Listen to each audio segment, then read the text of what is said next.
Right గా details చూసినట్టయితే వేములవాడ రాజన్న సన్నిధిలో విద్యార్థికుల ధైర్యంపై టీ న్యూస్ కథనానికి స్పందన లభించింది. కన్నీళ్లు పెట్టిస్తున్న న్యాయవాది జలంధర్ రెడ్డి దంపతులపై టీ న్యూస్ కథనానికి రాజన్న సిరిసిల్ల జిల్లా శిశు సంరక్షణ శాఖ అధికారులు స్పందించారు.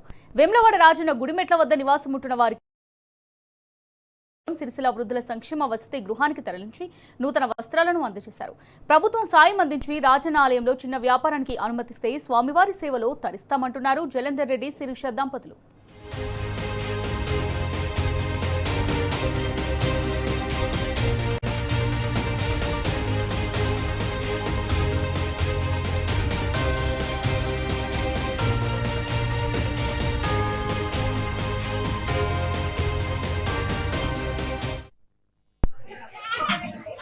ఈరోజు ఆపరేషన్ స్మైల్లో భాగంగా police department, district welfare officer, child welfare committee, revenue department, తర్వాత లేబర్ ఆఫీసర్, మెడికల్ డిపార్ట్మెంట్ అందరం కలిసి జాయింట్గా స్పెషల్ ఆపరేషన్ కండక్ట్ చేయడం జరిగింది వేములవాడ టెంపుల్ ప్రాంతంలో.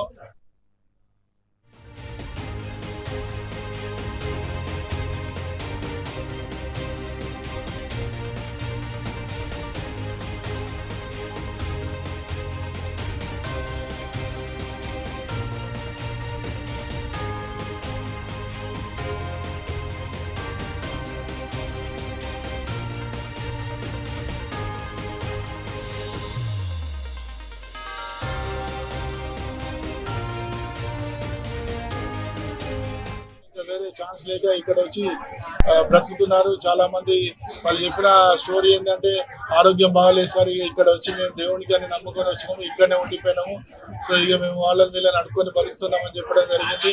వాళ్ళ యొక్క టోటల్ అడ్రస్లు అన్ని, ఆ 70 మంది యొక్క టోటల్ అడ్రస్లు అన్ని ట్రేస్ కూడా తీసుకున్నాము. తర్వాత వాళ్ళకి సంబంధించినటువంటి వ్యక్తులను పిలిపించి వాళ్ళకి హ్యాండ్ ఓవర్ చేయడం జరుగుతుంది. నేను శిరీష, నా పేరు, బీకామ్ కంప్యూటర్స్ చదువుకున్నాను.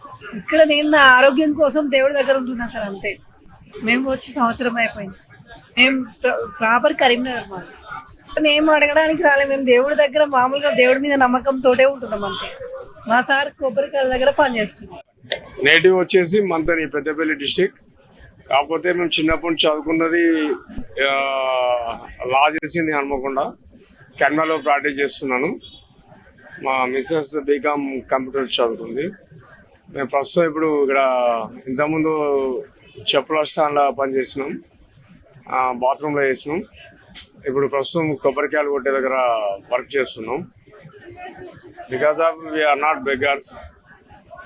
కాకపోతే ఎలాంటి మాకు సపోర్ట్ లేదు, రెసిడెన్స్ లేదు. మా మిసెస్ హ్యాండిక్యాప్.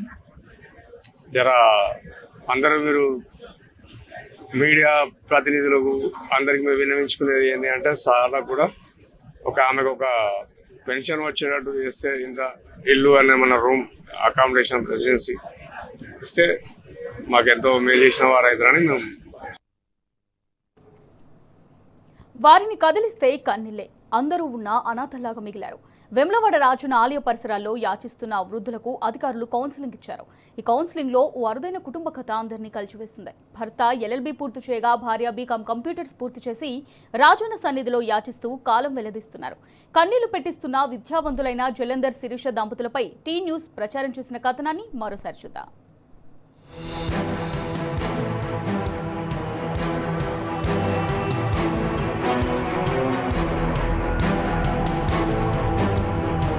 రాజన్న సిరిసిల్ల జిల్లా వేములవాడ శ్రీ రాజరాజేశ్వర స్వామి దేవస్థానం ఆలయ పరిసరాల్లో సుమారు 100 మందికి పైగా భిక్షాటన చేస్తున్నారు. అయితే ఇందులోని కొందరి దీనగాథ కంటతడి పెట్టిస్తోంది. కొడుకులు, కూతుళ్లు, కుటుంబాలు ఉన్నా పట్టించుకోకపోవడంతో ఆలయ పరిసరాల్లో యాచిస్తున్నారు. కొందరు యాచక వృత్తినే ఆసరాగా చేసుకుని డబ్బులు సంపాదిస్తుండగా మరికొందరు కుటుంబాల బాధలను వెళ్లగక్కారు. కుటుంబ సభ్యుల నుంచి ఎదురైన అనుభవాలను అధికారుల ముందు పెట్టి బోరున విలిపించారు.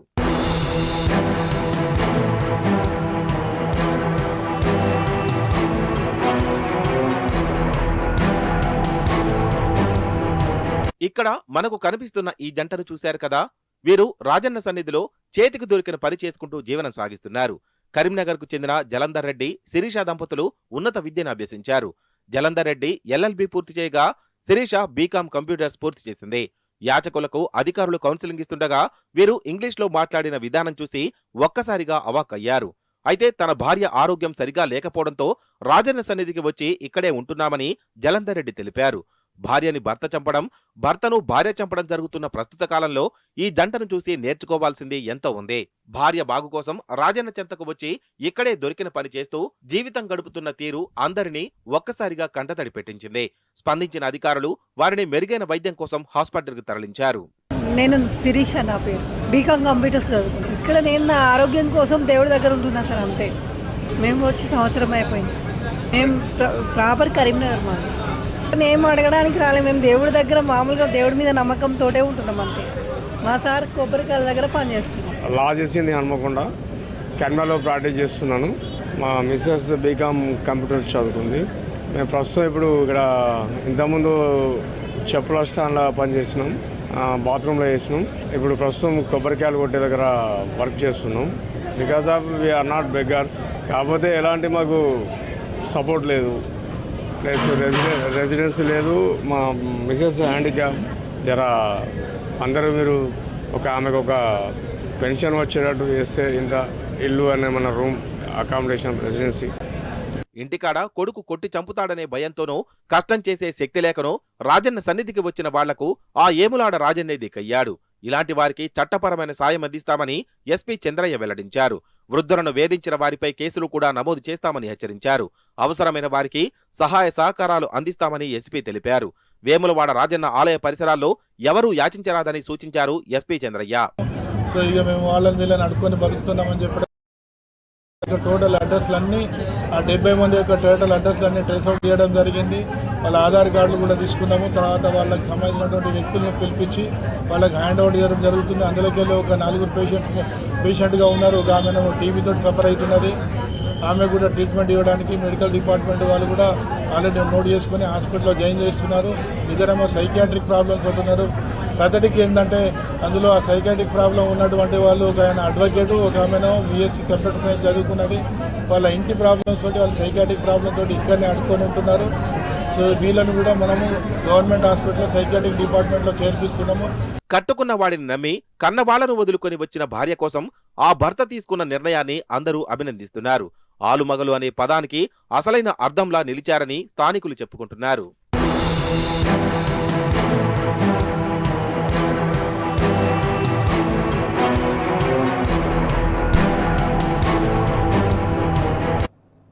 రాష్ట్రమంతా రాజకీయం ఒకలా ఉంటే నడిగడ్డలో ఒకలా ఉందన్నారు కేటీఆర్. మెజారిటీ ఓట్లతో కౌన్సిలర్లతో నడిగడ్డలో బీఆర్ఎస్ ప్రభుత్వం ఉన్నట్టు భావించవచ్చని స్పష్టం చేశారు.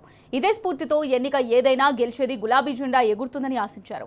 అలంపూర్, ఐజా కౌన్సిలర్లను కాంగ్రెస్ నాయకులు 2 ఏళ్లు ఇబ్బంది పెడతారని చెప్పారు. ఈ మేరకు ఎమ్మెల్సీ వెంకట్రామరెడ్డి, ఎమ్మెల్యే విజయుడు నాయకత్వంలో గెలిచిన కౌన్సిలర్లకు శుభాకాంక్షలు తెలిపారు.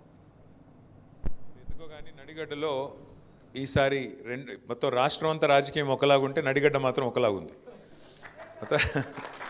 ఉమ్మడి పాలమూరు జిల్లాలో మనకి శాసనసభ ఎన్నికల్లో కూడా 2 సీట్లు వచ్చినాయి.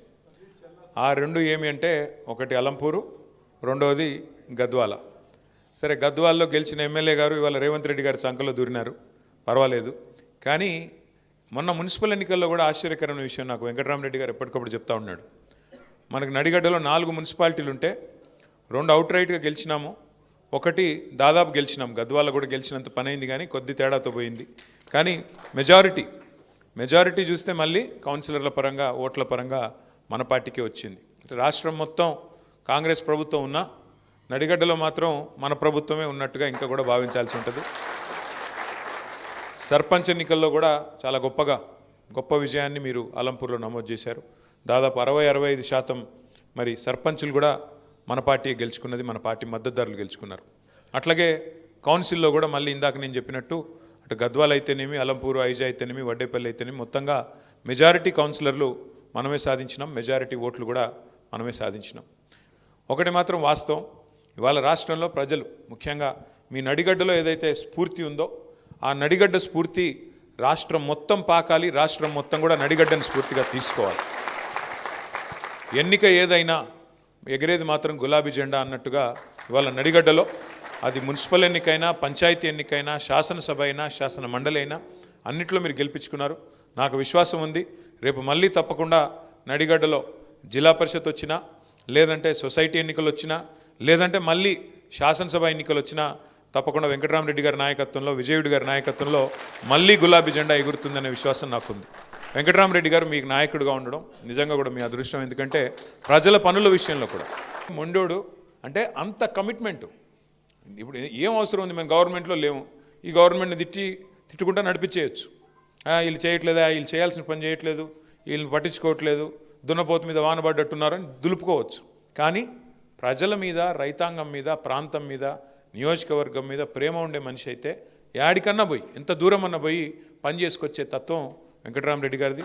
మరి అదే లక్షణం తమ్ముడు విజయుడు కూడా నేర్చుకుంటున్నాడు చక్కగా. కొత్తగా ఎమ్మెల్యే అయినా కూడా చాలా బాగా పనిచేస్తున్నాడు. తమ్ముడు కూడా గట్టిగా కొట్లాడుతున్నాడు. మనం చూసిన ఎంపీ గారు గట్టిగా మీది కురికొస్తుంటే కూడా మనోడేం తగ్గట్లా. ఆయన సీనియర్ అయినా కూడా ఏమైనా కూడా మనోడు తగ్గకుండా అట్లా నిలబడి గట్టిగా మొత్తానికి ఆయనతోనే సారీ చెప్పించినాడు. ఎంపీ గారితో సారీ చెప్పించే కాడికి మొత్తానికి గట్టిగా నిలబడ్డాడు, గట్టిగా కొట్లాడుతున్నాడు. ఎన్ని కేసులైనా ఆయనకి తగ్గట్లేదు. కాబట్టి ఇట్లాంటి ఇద్దరు బ్రహ్మాండమైన నాయకుల నాయకత్వంలో మీరు గెలిచొచ్చారు. హృదయపూర్వకంగా శుభాకాంక్షలు. కాంగ్రెస్ వాళ్ళు మిమ్మల్ని 2 ఏళ్ళు ఇబ్బంది పెడతారు, ముందే చెప్తున్నాను నేను. అలంపూర్, హైజా వాళ్ళు కౌన్సిలర్లు మీరు గుర్తుపెట్టుకోండి, 2 ఏళ్ళు ఇబ్బంది ఉంటుంది. కానీ సినిమాల్లో కదా లాస్ట్కి హీరో వచ్చినట్టు మళ్ళీ కేసీఆర్ గారు 2 ఏళ్లలో వచ్చేస్తాడు. లేక 3 ఏళ్ళు మళ్ళీ మీరు లాస్ట్ టర్మ్ మాత్రం, last part of your term అంటే చివరి దశ 3 ఏళ్ళు మాత్రం బాగుంటుంది. ఇంటర్వెల్కి ముందంతా వాళ్ళు, ఇంటర్వెల్ తర్వాత మనం, ఇంటర్వెల్ తర్వాత అంతా మళ్ళీ మన స్టోరీ స్టార్ట్ అవుతుంది. ఇంటర్వెల్ దాకా ఏముంటాయి, కష్టాలు ఉంటాయి కదా, అవి కొన్ని ఉంటాయి. ఇంకా మీకు ఫోన్లు వస్తాయి, ఇంకా అని వచ్చేయండి మీరు వచ్చేయండి కాంగ్రెస్లోకి, ఏం చేస్తారు మీరు ఆడుండి, అభివృద్ధి చేస్తాం, గడిది గుడ్డు చేస్తామని చెప్తారు. అభివృద్ధి లేదు, ఏమీ లేదు. వాళ్ళు దోచుకోవడానికే పుట్టినారు. ఇక కాంగ్రెస్ పాలనలో దోచుకోవడం దాచుకోవడమే జరుగుతుందని మండిపడ్డారు కేటీఆర్. ఫిబ్రవరి వచ్చినా ఇప్పటికీ రైతు బంధు ఎందుకు ఇవ్వలేదని ప్రశ్నించారు. కాంగ్రెస్ ప్రభుత్వానికి 2.5 ఏళ్లుగా యూరియా ఇచ్చే తెలివి కూడా లేదని ఎద్దేవా చేశారు. యాప్లలో యూరియా ఇస్తానని రైతులను ఇబ్బందులకు గురి చేస్తున్నారన్నారు. షాప్లో ఇవ్వలేని యూరియా యాప్లో ఎలా ఉంటుందని నిలదీశారు. చూస్తున్నారు కదా మీ సంపత్ కుమార్ గారు ఎంత గొప్పోడంటే, ఆఖరికి ఆడ స్థానికంగా ఉండే కాంట్రాక్టర్ రోడ్డు పని ఏదో చేస్తున్నాడు. ఆయన పోయి కాంట్రాక్టర్ అధికార పార్టీ నాయకుడి మీద, all India Congress committee secretary మీద ఆయన పోయి కంప్లైంట్ ఇచ్చినాడు, పోలీస్ కంప్లైంట్. 8 కోట్లు అడుగుతున్నాడు, యాడికెళ్ళి పని చేయాలి, నేను ఇంకా ఉన్నాయంతా వీళ్ళే ఉడుచుకొని పోతే మేమేం పని చేసేది, యాడికెళ్ళి చేస్తామని చెప్పి మీ స్థానిక కాంగ్రెస్ నాయకుడు, మాజీ ఎమ్మెల్యే మీద కాంట్రాక్టర్లే బాహాటంగా దోపిడీ చేస్తున్నారు కాంగ్రెస్ వాళ్ళు. మరి మాజీ ఎమ్మెల్యేనే ఇంత దోసుకుంటుంటే ఇంకా రేవంత్ రెడ్డి గారు ఎంత దోసుకుంటుండాలో మీకు తెలుసు. 1000 కోట్లు ఇస్తా అని చెప్తున్నాడు ఆయన. 1000 కోట్లు ఇస్తానని చెప్తా అంటే ఇంకా ఆయన ఎంతో ఎన్ని వేల కోట్లు వెనకాల వేసుకుని ఉండాలా ఈ 2 ఏళ్లలో. కాబట్టి ఇవాళ జరుగుతుంది ఏంటంటే, ఈ రాష్ట్రంలో దోచుకోవడం దాచుకోవడం కాంగ్రెస్ పార్టీ బ్రహ్మాండంగా అదే పనిలో ఉంది. ప్రజలకు కూడా అన్నీ బోధపడ్డాయి. కాకపోతే ఇవాళ ఫిబ్రవరి 26 ఈరోజు 26, 27 రైతు బంధు పడ్డదా? ఎన్ని డైలాగులు కొట్టారు రేవంత్ రెడ్డి. ఆ రోజుల్లో ఏమన్నాడు, 3వ పంటకు కూడా ఇవ్వాలా రైతు బంధు అన్నాడు. ఈ ఒక్క పంటకి ఇచ్చే ముఖమే లేదు నీకు, యూరియా ఇచ్చే ముఖం లేదు నీకు. యూరియా కూడా ఇచ్చేది, యూరియా బస్తా అంట యాప్లో ఇస్తాడంట. యాప్లో, షాప్లో ఉంటే కదా యాప్లో ఇచ్చేది, యాప్లో పెట్టుకోవాలి. మరి యాప్ అందరికి వస్తుందా? వాడినికే వస్తుందా? ఫోన్లో ఉంటుందా? ఫోన్ వాడే తెలివి ఉంటుందా అందరికీ, రైతులకి? అంటే ఎంత తెలివి తక్కువ ప్రభుత్వం అంటే, వాళ్ళు లైన్లు కనపడకుండా దాచుకోనికే యూరియా దుకాణాల ముందు మళ్ళీ లైన్లు కడుతున్నారు. కాబట్టి ఆనాటి రోజులు తెస్తానని డైలాగులు కొట్టినాడు కాబట్టి ఆనాటి రోజులు మళ్ళీ వచ్చినాయి. కాబట్టి ఈరోజు ఈ రకమైన పద్ధతులు. ఎన్ని రోజులు దాస్తావు, ఎన్ని రోజులు దాక్కుంటావు పోలీసుల వెనకాల, ఎన్ని రోజులు దాక్కుంటావు యాప్ల వెనకాల? అందుకే నేను అనేది ఇంకెక్కువ టైం ఏమీ లేదు, ఇంకొక సంవత్సరం. ఆ తర్వాత ఎట్లాగో లాస్ట్ ఇయర్ ఎలక్షనే, ఇంకొక సంవత్సరం మనకు కష్టం ఉంటుంది. ఈ ఒక్క సంవత్సరం గట్టిగా ఎదుర్కొందాం. నడిగడ్డలో నాయకులు ఉన్నారు, మీకు ఇబ్బంది ఏమీ లేదు. తప్పకుండా కొడితే ఈసారి దిమ్మ తిరిగి మైండ్ బ్లాంక్ అయ్యేటట్టు కొట్టాలో. మళ్ళీ కేసీఆర్ సార్ ముఖ్యమంత్రి నాకు ఏదైతే 2023లో చెప్పాడు మనం ఓడిపోయిన తర్వాత, అన్న ఈసారి గెలిచినంటే అలంపూర్ను బ్రహ్మాండంగా రాష్ట్రంలోనే నెంబర్ 1 చేయాలనే ఒక కోరిక నాకు ఉందన్న అనేదైతే చెప్పాడో, మీరు అక్షర క్రమంలో ముందున్నారు అలంపూరు. రేపు భవిష్యత్తులో అభివృద్ధిలో కూడా నెంబర్ 1గా వెంకటరామరెడ్డి గారి నాయకత్వంలో నించోబెట్టే బాధ్యత నేను అన్న తీసుకుంటాం. తప్పకుండా మీకు గెలిచిన ప్రతి ఒక్కరికి శుభాకాంక్షలు. అట్లాగే ఓడిపోయిన వాళ్ళకు కూడా అభినందనలు, వీరోచితంగా కొట్లాడినందుకు తెలియజేస్తూ మళ్ళొకసారి ఇద్దరు చైర్మన్లకి వైస్ చైర్మన్లకి నేను ఒకటే చెప్తా ఉన్నా, తొందరపడకండి. కూర్చోండి, తొందరపడకండి. డెఫినెట్గా మీరు చాలా మాటలు ఇచ్చి ఉంటారు. గెలిచినప్పుడు, పోటీ చేసినప్పుడు రోడ్లు, మోరీలు, కమ్యూనిటీ హాళ్ళు, మీరు ఏది కావాలంటే అది నేను చేయిస్తాను అని మాట ఇచ్చింటారు. ఎప్పుడైనా గెలిచిన కొత్తలో ఆరాటం ఉంటుంది తొందరగా చేయాలని, కానీ అక్కడ కాంగ్రెస్ వాళ్ళు డబ్బులు ఇవ్వరు, కొంత ఇబ్బంది పెడతారు. కాబట్టి మనం వచ్చే నిధులతోన నడుపుకోవాలా. ప్రస్తుతం ఒక సంవత్సరంన్నర, ఆ తర్వాత మళ్ళీ మన గవర్నమెంట్ వచ్చాక నిధుల వరద, మీరు గెలిపించిన వాళ్ళని మర్చిపోం, గెలిచిన మున్సిపాలిటీని మర్చిపోం, తప్పకుండా నిధుల వరద పారుతుంది. మీ అలంపూరు, ఐజా మున్సిపాలిటీలో బ్రహ్మాండమైన మీరు ఇచ్చిన ప్రతి హామీని నించోబెట్టే బాధ్యత నాదని చెప్పి తెలియజేసుకుంటూ, బీసీ కుటుంబాల జీవితాలు ఇప్పటికీ ఆర్థిక శాసన మండలిలో ప్రతిపక్ష నేత మధుసూదనాచారి తెలంగాణ జనాభాలో 65% బీసీలో ఉన్నారని చెప్పారు. అయినప్పటికీ బీసీలకు రాజ్యాధికారంలో వాటా ఇవ్వకుండా కొన్ని రాజకీయ పార్టీలు రాష్ట్ర ప్రభుత్వం ప్రతి సంవత్సరం బడ్జెట్ ప్రవేశపెడుతోంది. కానీ ఒక్కసారి అయినా బీసీలకు న్యాయం జరిగిందా అని ప్రశ్నించారు. అందరూ కలిసి పోరాడితేనే బీసీలకు రాజ్యాధికారం వస్తుందని చెప్పారు మధుసూదనాచారి. ఎవరో వస్తారని, ఏదో చేస్తారని ఎదురు చూసి మోసపోకుమా, నిజం మరచి నిద్రపోకుమా. ఇది ఎప్పుడో విన్నటువంటి పాట. ఇందాక మన మిత్రులందరూ మాట్లాడుతూ అన్యాయం జరుగుతూనే ఉంది అని అన్నారు. నేను దీనికి కాస్త సవరణ చేస్తా ఉన్నా, అన్యాయం పెరుగుతూనే ఉంది, జరుగుతూనే ఉంది కాదు, పెరుగుతూనే ఉంది. ఇక్కడ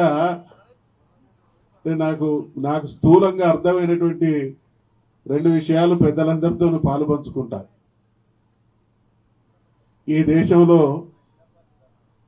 ప్రజాస్వామ్యం ముసుగున ఒక భయంకరమైనటువంటి కుట్ర అంతర్లీనంగా కొనసాగుతా ఉన్నది. మా గుజ్జ తమ్ముడికి అంతర్లీనమైనటువంటి కుట్ర ఫలితం ఏంటంటే, ఈ దేశంలో మెజార్టీగా ఉన్నటువంటి 100కి 55-60% ఉన్నటువంటి బీసీలకు రాజ్యాధికారంలో వాటా దక్కకుండా చేయడం, సంపదలో వాటా దక్కకుండా చేయడం, ఈ 2 జరిగినాయి. కాబట్టి ఇవాళ దాని దుష్పరిణామాలు అంటే బీసీల జీవితం ఏమైందంటే, ఈ దేశంలో ఉండేటువంటి ఆధిపత్య కులాలు, అగ్రకులాలు సంపద అనుభవించడానికి, సుఖప్రదమైనటువంటి జీవితం గడపడానికి వాళ్ళ జీవితాలు కొనసాగుతూ ఉంటే, బీసీలు అనబడేటువంటి మన జీవితాలు సమస్యల్లో పుట్టి, సమస్యల్లో పెరిగి, సమస్యల్లో జీవితం ముగించడమే బీసీల జీవితం అనేటువంటి. ఇక ఉస్మానియా వర్సిటీ సిఎస్ఈ విద్యార్థుల ఇన్ఫినిటీ 2K26 పోస్టర్ను బీఆర్ఎస్ వర్కింగ్ ప్రెసిడెంట్ కేటీఆర్ ఆవిష్కరించారు. మార్చి 12-13న ప్రధాన టెక్ ఫెస్ట్ జరగనుంది. మార్చి 7న దివ్యాంగుల కోసం ప్రత్యేకంగా నిర్వహిస్తున్న హ్యాకథాన్ గురించి కేటీఆర్కు వివరించారు.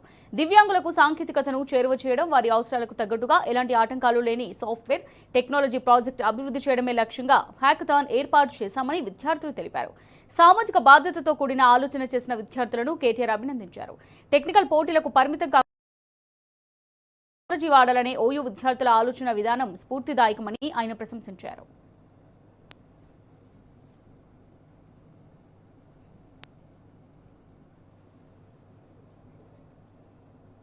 ఇక పెళ్లైన తర్వాత తొలిసారి స్టార్ కపుల్ విజయ్ దేవరకొండ, రష్మిక మందన మీడియాకు కనిపించారు. రాజస్థాన్ ఉదయ్పూర్లో నిన్న వివాహం జరగగా ఇవాళ ఉదయ్పూర్ ఎయిర్పోర్ట్లో కొత్త దంపతులు కనిపించారు. విజయ్, రష్మిక కనిపించడంతో అక్కడ సందడి వాతావరణం నెలకొంది. రష్మిక ఎరుపు రంగు సంప్రదాయ దుస్తులో మెరిసిపోగా, Vijay Devarakonda stylish Indo western అవుట్ఫిట్లో రాజసం ముట్టిపడేలా కనిపించారు. అభిమాన జంటను చూసి ఎయిర్పోర్ట్లో ఉన్న ఫ్యాన్స్ కేరింతలు కొట్టారు. అభిమానులకు విజయ్, రష్మిక చిరునవ్వుతో అభివాదం చేస్తూ ఫ్లయింగ్ కిస్ ఇచ్చారు. ఇందుకు సంబంధించిన వీడియో సోషల్ మీడియాలో చక్కర్లు కొడుతుంది. మార్చి 4న హైదరాబాద్ తాజ్ కృష్ణాలో వీరి రిసెప్షన్ జరగనుంది. విందుకు రావాలని కేంద్ర హోంమంత్రి అమిత్ షాను కొత్త జుట్టు ఆహ్వానించింది. ప్రధాని మోదీని ప్రత్యేకంగా ఇన్వైట్ చేశారు. అనంతరం ఉదయ్పూర్ నుంచి హైదరాబాద్ చేరుకున్నారు.